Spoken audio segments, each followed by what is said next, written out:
जय महाराष्ट्रमध्ये आपल्या सगळ्यांचे स्वागत। सुरुवातीलाच एक धक्कादायक बातमी यवतमाळमधून समोर येते। यवतमाळमध्ये 6 महिन्यात 34 आदिवासी मुली गायब झाल्याची माहिती समोर येते। राळेगाव तालुक्यातील हा धक्कादायक प्रकार आहे।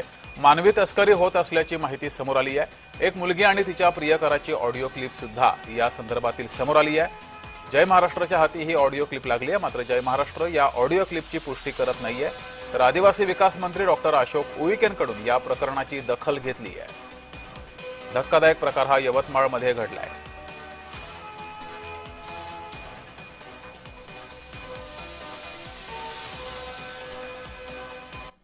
पैसा किती भेटते मग पण बदलवायला लागते।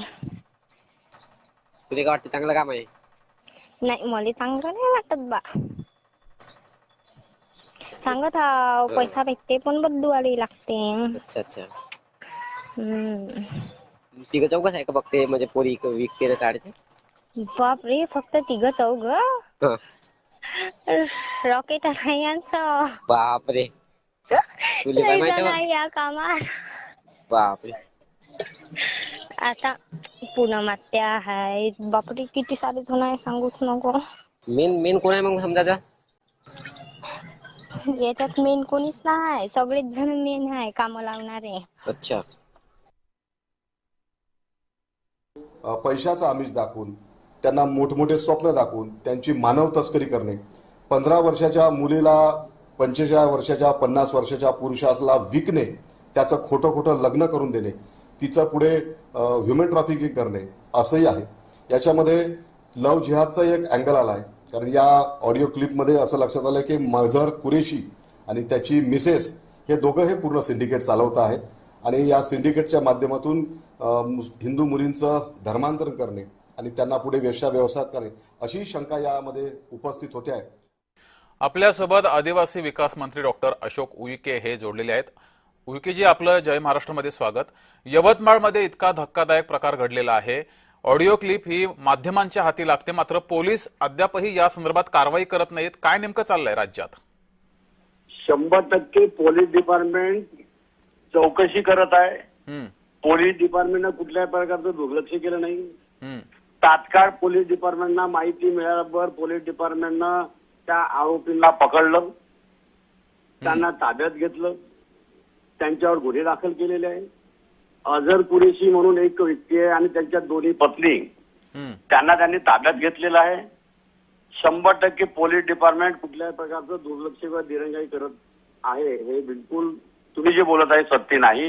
पोलीस डिपार्टमेंट सत्य म्हणण्यात कारण हे आहे की आकडा 34 पर्यंत गेलेला आहे। 34 पर्यंत आकडा गेल्यावर पोलिसांच्या हे लक्षामध्ये आलेला आहे आणि आता पोलिसांनी कारवाई करायला सुरुवात केली आहे। गेल्या 6 महिन्यापासून हा प्रकार सुरू आहे, त्यामुळे हा प्रश्न उपस्थित होतोय की पोलीस काय झोपलेत का? पोलीस डिपार्टमेंटच्या पूर्ण चौकशी झाल्यानंतर आकडा निश्चित होईल। आपण जे बोलताय एवढे जो आकडा बोलत आहे, पोलीस डिपार्टमेंटची चौकशी झाल्यानंतर सिद्ध होईल। आपण जे बोलत आहात ना झोपलीत का वगैरे, असा विषय नाही। पोलीस डिपार्टमेंट आता युद्धपातळीवर कार्य करत आहे। जी, मात्र अशोक उईकेची एक अशी ही बातमी किंवा माहिती समोर आलेली आहे की जो कुरेशी आहे त्याला आधी अटक केलेली, नंतर त्याला परत सोडून दिलं आणि तो परराज्यात जाताना पुन्हा त्याला ताब्यात घेतलेलं, हे खरं आहे का?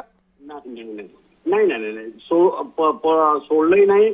त्याला चौकशीसाठी बोलावलेलं आहे, त्याच्या दोन्ही पत्नीला चौकशीसाठी बोलावलेलं आहे। त्यामुळे असं कुठलं दुर्लक्ष आहे विभागाचा असायला भाग नाही। युद्ध पातळीवर ताकदीनं पोलीस विभाग चौकशी करत आहे, सखोल चौकशी करत आहे आणि आज किंवा उद्या अधिक माहिती पूर्ण हातात मिळेल। आणि एसपी साहेब आणि ऍडिशनल एसपी आमचे तिथे एसडीपो युद्ध पातळीवर चौकशी करत आहे। जी, मात्र उईकेच्या आता 34 मुली ज्या गायब झालेल्या आहेत किंवा ज्यांचा शोध लागत नाहीये, त्यांचा तपास कसा करणार, या संदर्भात काही उपाययोजना आखली आहे? नाही, आपण 34 कसे म्हणत आहे हेच मला समजून नाही राहिलं। तुमच्याकडे काही अधिकृत माहिती आली या संदर्भात? पोलीस विभागाच्या चौकशी अंती करेल नेमकं काय आहे। जी, उईकेजी, तुमच्याकडे या संदर्भात काही अधिकृत माहिती आली आहे? अधिकृत माहिती मी काल तालुक्यात होतो, त्यावेळी मी पोलीस विभागाशी संवाद साधला। पोलीस डिपार्टमेंट युद्ध पातळीवर प्रयत्न करते, 10 जणांना त्यांनी ताब्यात घेतलेला आहे आणि ते ऑडिओ क्लिप मध्ये जे दिसत आहे त्या पद्धतीनं युद्ध पातळीवर त्या दिशेने चौकशी सुरू आहे। ठीक आहे उईकेजी, शेवटचा प्रश्न, असे प्रकार यापुढे घडू नयेत यासाठी काही उपाययोजना करणार आहात? या 100% यानंतर असे प्रकार होऊ नये, घडू नये यासाठी जनजागृती, लोकसंवाद, लोक चळवळ राबवावं लागेल, सर्वांना माहिती द्यावं लागेल आणि निश्चितच पोलीस डिपार्टमेंट पूर्ण युद्धपातळीवर शासन आणि प्रशासन 100% प्रयत्न करेल. जे मात्र उईकेजी गरीब मुलींनाच शिकार बनवलं जात आहे आणि अशा मुलींचं पुढे काय होत असेल हे वेगळं सांगायची गरज नाहीये. अशा सर्व पार्श्वभूमीवर गंभीरपणे हा विषय घेणं गरजेचं वाटत नाही आपल्याला? निश्चित चौकशी माहिती मिळेल. ठीक आहे, धन्यवाद उईकेजी, तुम्ही वेळ दिलात आणि प्रतिक्रिया दिली त्याबद्दल.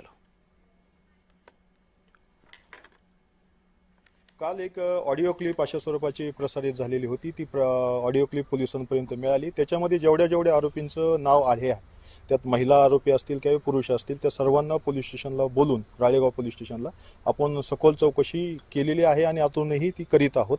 याच्यामध्ये जेवढ्या आरोपी, त्यात 2 प्रकारचे गुन्हेगारांच्या टोळ्या दिसल्या. एक महिला आहेत आणि एक दुसरे पुरुषांचे आहेत. यांचे अलग आहेत. आपले प्रतिनिधी संदेश कान्हू आपल्यासोबत जोडलेले आहेत. संदेश, गेल्या 6 महिन्यात 34 मुली ह्या बेपत्ता झालेल्या आहेत. 34चा आकडा हा तुमच्याकडे कुठून आला?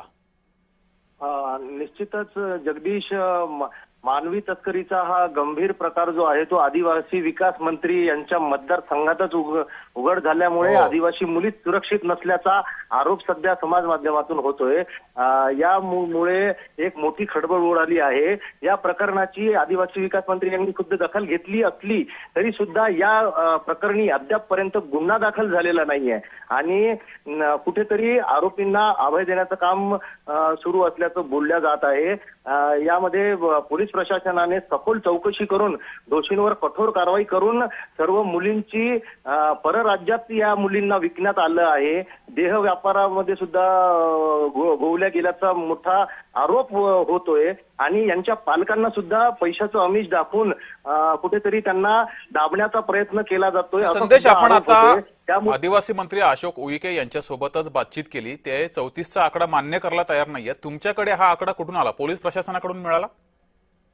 निश्चितच ही जी आहे ती विश्वसनीय सूत्रांकडून माहिती आहे. चौकशी अंती हा जो आकडा आहे तो पुढे येईलच. मात्र अद्यापपर्यंत संतोष, तुम्ही असेच जोडलेले राहा. आपल्यासोबत सामाजिक कार्यकर्त्या तृप्ती देसाई सुद्धा जोडलेल्या आहेत. तृप्तीजी, पहिलाच संतापजनक प्रश्न असा आहे की काय चाललंय नेमकं राज्यात? महाराष्ट्रामध्ये आपण जर बघितलं तर सध्या महिला तर सुरक्षित नाहीच आहेत, पण मुलींच्या बाबतीत हे जे आकडे येत आहेत, आदिवासी भाग म्हणजे मध्यंतरी पालघर जिल्ह्यामध्ये अशाच घटना समोर आलेल्या होत्या. नंदुरबार सारखा जिल्हा आहे आणि आता यवतमाळ जिल्ह्यातली ही जी काही प्रकरणं समोर येत आहेत, ज्या मुली आदिवासी भागामध्ये आपण जर बघितलं तर कमी शिक्षित लोक असतात. अशिक्षित लोक असल्यामुळे त्यांच्यापर्यंत योजना पोहोचवल्या जात नाहीत.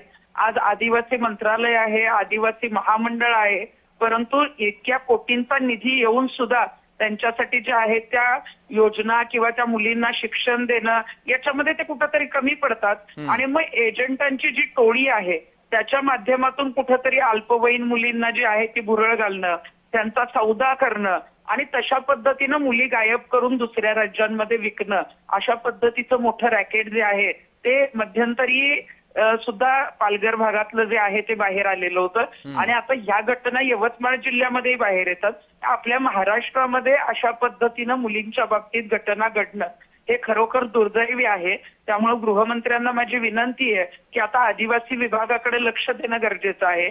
आदिवासी मुलींना आपण जे काही आहे, आता आपण आपलं ब्रीदवाक्य आहे की बेटी बचाव बेटी पढाव, लेकिन बेटी सुरक्षितही नाहीये.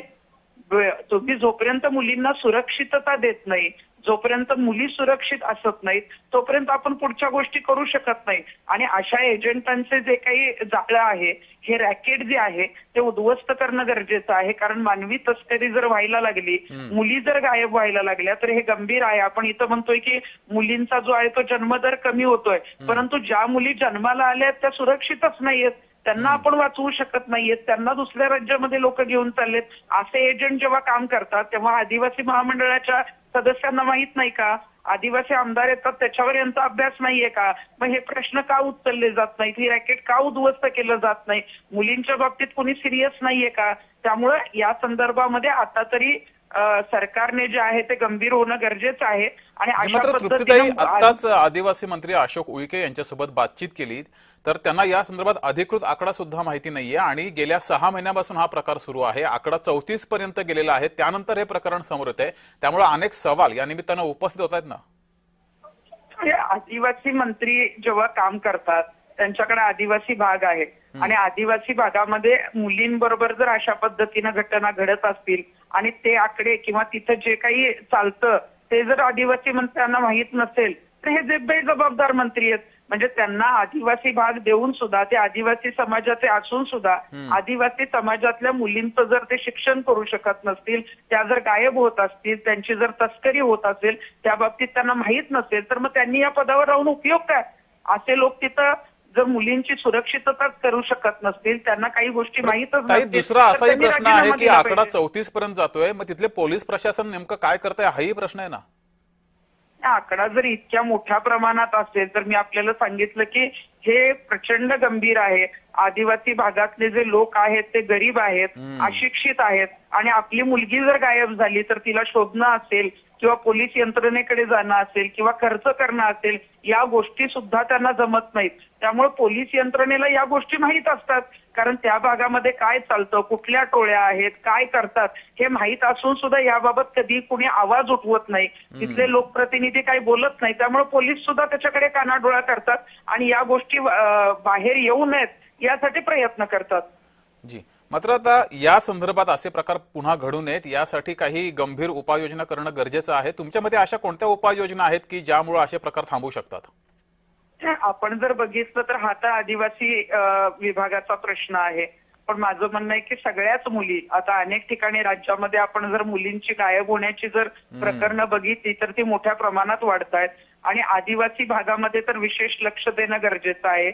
या मुली गायब होऊ नयेत यासाठी आता जी काही आहे ते आदिवासी मंत्रालयाने एक समिती स्थापन करणं गरजेचं आहे. त्या समितीमार्फत कशा पद्धतीनं हे रॅकेट चालतं, आदिवासी मुलींना कसं जे आहे ते ही मानवी तस्करीच्या बाबतीत जे आहे ते भुलवलं जातं किंवा गायब केलं जातं, अशी कुठली लोक आहेत जी वेगवेगळ्या जिल्ह्यातली याच्यामध्ये सहभागी आहेत याचा अभ्यास करणं गरजेचं आहे.